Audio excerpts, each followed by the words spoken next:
Hey guys, good morning. तो फिर मैं आ गई हूँ आज आपके साथ फिर से नेक्स्ट वीडियो लेकर, जिसमें हम जानने वाले हैं कि अगर आप इंटीरियर डिज़ाइनर बनने वाले हैं तो फिर आपको किन रूल्स को फॉलो करना चाहिए और किन चीज़ों का आपको मोस्ट इम्पॉर्टेंट ध्यान रखना चाहिए, तभी आप एक अच्छे इंटीरियर डिज़ाइनर बन पाएंगे। तो हम बात करने वाले हैं रूल्स ऑफ इंटीरियर डिज़ाइनिंग की, जिसमें सबसे इम्पॉर्टेंट टॉपिक है फर्स्ट ये कि आपको डिज़ाइनिंग करने के साथ साथ सबसे पहली रिक्वायरमेंट ये है कि आप अपनी क्लाइंट की सारी रिक्वायरमेंट को समझें और आपका क्लाइंट कौन है, कैसा है, उसकी फैमिली में कौन कौन है, मेंबर्स कौन कौन है और उन मेंबर्स की रिक्वायरमेंट क्या है, ये आपको पता होना चाहिए। जब तक आपको इस बेसिक रूल का नहीं पता होगा और जब तक आप इस बेसिक रूल को फॉलो नहीं करेंगे, आप अच्छे से डिज़ाइनिंग नहीं कर पाएंगे, क्योंकि हर घर की या हर ऑफिस की एक अलग रिक्वायरमेंट होती है। तो उस घर में अगर एल्डर्स हैं तो उनके अकॉर्डिंग रूम को डिज़ाइन करना, वहाँ एजेस ना हो, वहाँ पर फ्लोरिंग स्लिपरी ना हो, वहाँ पे ऐसी आसपास स्टैंड्स हों जिनको पकड़ कर या जिनका सहारा लेकर वो चल सकें। तो इन चीज़ों का ध्यान रखना। अगर वो किड्स रूम है, अगर किड्स हैं छोटे, तो फ्लोरिंग ऐसी हो कि अगर वो गिरे तो चोट ना लगे, उस तरीके की फ्लोरिंग, उस तरीके के बेड की उनकी एजेस शार्प ना हो, उनको चोट ना लगे। अगर बेडरूम डिज़ाइन कर रहे हैं, मास्टर बेडरूम, तो कपल्स की रिक्वायरमेंट क्या है, या जो भी फैमिली मेम्बर्स हैं उनकी रिक्वायरमेंट क्या है, उनके अकॉर्डिंग। तो सबसे पहले अपने क्लाइंट्स की रिक्वायरमेंट समझना, फैमिली मेम्बर्स की रिक्वायरमेंट समझना, ये फर्स्ट रूल। सेकेंड रूल, आपको मेज़रमेंट अच्छे से आना चाहिए, मेज़रमेंट लेना अच्छे से आना चाहिए।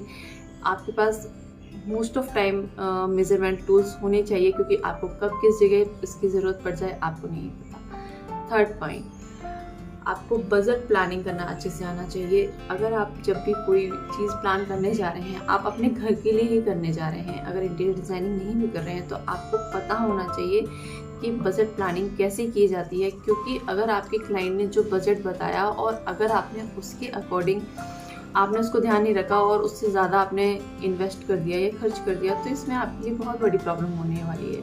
तो इसलिए बजट को पहले समझ कर क्लाइंट का क्या है और उससे थोड़ा कम ही लेकर चलिए, क्योंकि जब भी हम काम करते हैं या साइट वर्क करते हैं तो थोड़ा बहुत अप डाउन ऊपर हो ही जाता है।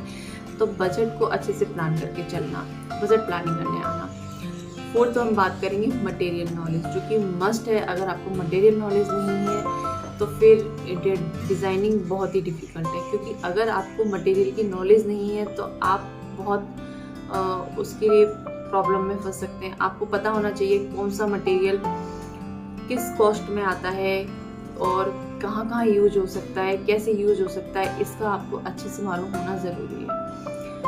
5-6 की बात करेंगे, मार्केट की नॉलेज होना, ट्रेंडिंग मार्केट की नॉलेज होना, और आज के टाइम में मार्केट में कौन कौन सी मटेरियल्स ट्रेंडिंग में हैं, किन मटेरियल्स की क्या प्राइजेज़ हैं, क्या इनको हम कहाँ यूज़ कर सकते हैं, कम बजट में हमें कौन से मटेरियल यूज़ करने हैं, एक्सपेंसिव प्रोजेक्ट में हमें कौन से मटेरियल्स यूज़ करने हैं, इस तरीके की नॉलेज होना। और आपके सिटी की प्रॉपर मार्केट की नॉलेज होना कि कहाँ पे हमें क्या मिलता है, ये नॉलेज होना, मार्केट की नॉलेज होना। एंड थीम नॉलेज होना, नेक्स्ट पॉइंट अगर हम बात करेंगे, थीम नॉलेज होना, कि थीम की आपको नॉलेज होना चाहिए कि कहाँ क्या कौन कौन सी थीम होती हैं जो हमेशा ट्रेंडिंग में रहती हैं, कौन सी कभी कभी यूज़ होती हैं, तो इसकी नॉलेज होना।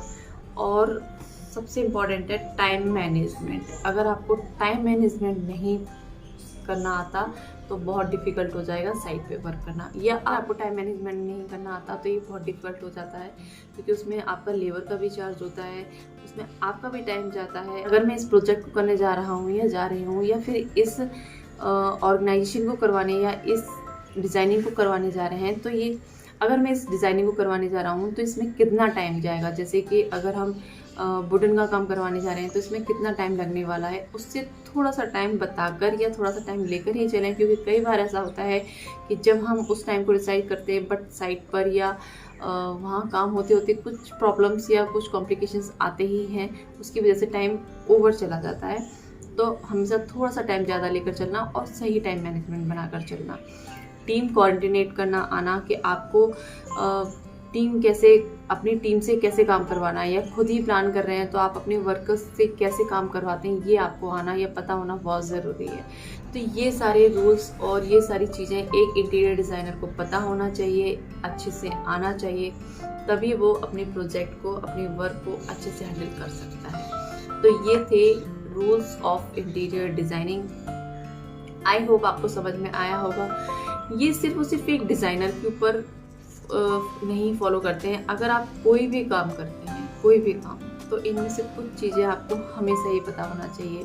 अगर आप एक होम मेकर हैं, आप एक स्टूडेंट हैं, आप एक कोई बिजनेस करते हैं या जॉब करते हैं, तो टाइम मैनेजमेंट होना, बजट की नॉलेज होना, ये सारी चीज़ें आपको वैसे भी आना चाहिए। तो ये सारे रूल्स को अगर आप फॉलो करते हैं और इनकी नॉलेज करते हैं तो आपकी लाइफ वैसे ही बहुत इजी होने वाली है, और आप अपने घर को या अपने आसपास की जगह को, स्पेस को या अपनी लाइफ को इस तरीके से प्लान कर सकते हैं या डिज़ाइन कर सकते हैं लाइक अ डिज़ाइनर। वो कोई भी हो सकता है, इंटीरियर डिज़ाइनर, फैशन डिज़ाइनर या कोई भी डिज़ाइनर। तो कैसा लगा आपको आज का वीडियो? और आज के वीडियो में इतना ही। ये फर्स्ट टॉपिक कवर अप हो गया है। मिलते हैं हम नेक्स्ट वीडियो में, तब तक के लिए स्टे ट्यून और मेरी इस सीरीज़ के साथ जरूर जुड़े रहें। अगर आपको कोई भी सजेशन देने हैं या कोई भी आपको इसमें कमी नज़र आती है तो प्लीज़ मुझे कमेंट सेक्शन में ज़रूर बताइएगा। मैं भी अभी स्टार्टिंग पॉइंट पर हूँ। तब तक के लिए बाय बाय।